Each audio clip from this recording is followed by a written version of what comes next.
মানুহৰ কিবা আঁচনি মতা মানুহৰ কিবা মাইকী আঁচনি দিব লাগে।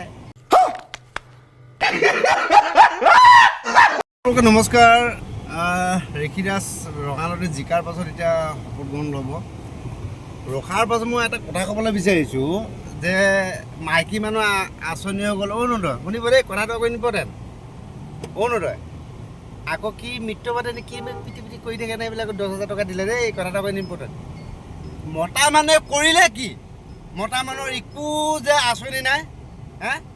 মতা মানুহৰ একো আঁচনি নাই, মতা মানুহৰ একো সন্মান নাই। মতা মানুহৰ কিবা আঁচনি মতা মানুহৰ কিবা মাইকী আঁচনি দিব লাগে।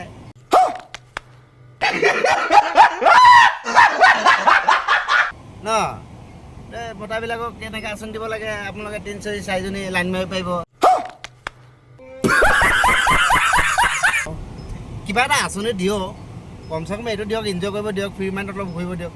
নাই, মতা মানুহে একেলাই এটা এৰি আৰু এটা গ'লে একেলাই এৰেষ্ট কৰিব। এটাই 5 বছৰ জেল দিয়ে দিলে। মাৰো হামকো জিন্দা মত ছোড়ো সালো। কমচে কম এটা আঁচনি দিয়ক দেই। এইটো কমিটিত কথাটো নিব, একদম চিৰিয়াছ নল'ব দেই। কেছা লাগা মেৰা মজাক।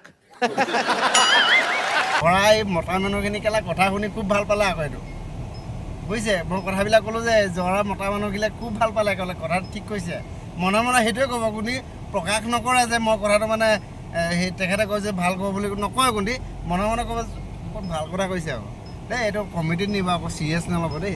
ধন্যবাদ। জয় অসম।